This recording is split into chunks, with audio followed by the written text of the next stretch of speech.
The word polymer comes from two Greek words, poly, which means many, and meros, that means parts.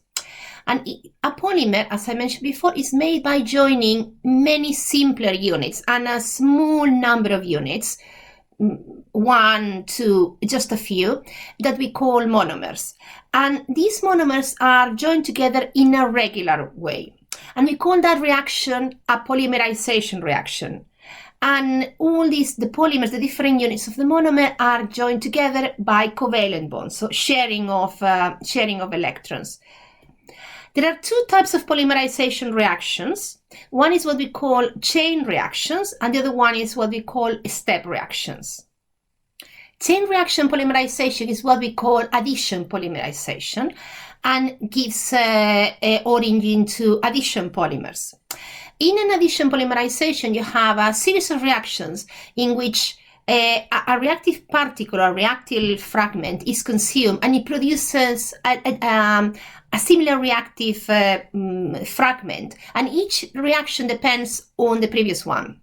And it's based on radicals. So radical is when you have a compound or a molecule or a fragment of a molecule when there is a 1 ampere electron, and those are very reactive and they can make bonds very easily. So in an addition polymerization reaction, in a chain reaction, you have you have 3 steps. Initiation, in which you have an initiator that will get the monomers reacting. Then there is a propagation step in which you get all the different monomers joining together by covalent bonds. And finally, we have a termination step in which the reaction stops and the polymer is formed. In the following slides, I'm showing an example of an addition polymerization. And apologies because they pack quite a punch. There are quite a lot of chemical structures, but hopefully I will talk you through them and it will make sense. The first thing you need is an initiator. And in this case, we are using this compound here, benzoyl peroxide. And that's going to be our initiator. It's the one that is going to get the reaction started. You need either heat or light. And when you apply heat or light to benzoyl peroxide, you break the bond between these two oxygens. But you break it literally halfway through the middle, so you end up with each oxygen walks away with 1 electron each. This is what we call a radical. It's a compound that has an ampere electron. So this is a very reactive substance. It's a very reactive fragment, and it will react with our monomer. In this case, I'm using ethylene as the example.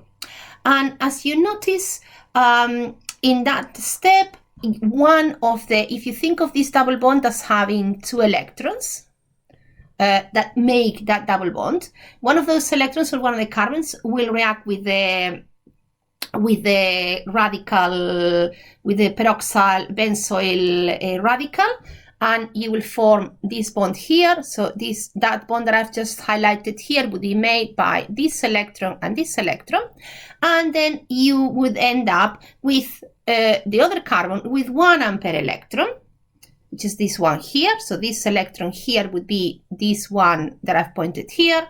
And then once you have that radical, you don't really need the benzoyl peroxide anymore, because once you have generated a radical with the alkene, then it will continue reacting with more monomers of the alkene.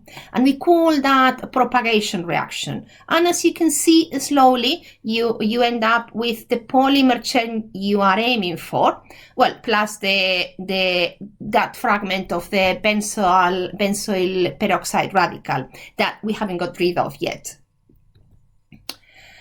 There's a propagation, and you can control the length of the chain by controlling the amount of initiator, by controlling the amount of alkene you're using, and by controlling the temperature of the reaction. So you can actually control how many propagating steps you're going to have.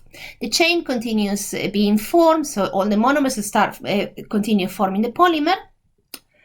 And at some point, 2 of these polymer radicals collide with each other and they form a bond. And if you look at the compound at the bottom, well, there are no more radicals, so it cannot continue reacting, and you have formed your polymer. Then you will need to chop off, maybe using, for example, an acid, these the two fragments of initiator that you still have in the chain, and you will have your polymer form. Alkenes are magnificent at making addition polymers, and here is just an example of quite common polymers: polystyrene, Teflon, PVC, polypropylene, that you probably, I'm sure you're familiar with, and which is the monomer they come from. And as you can see, they are all addition polymers. They are all based on this carbon-carbon double bond, and hopefully you can recognize the monomer as a double bond that makes it into the alkene that is the basis of this of the polymer, and the monomeric unit that makes the polymer.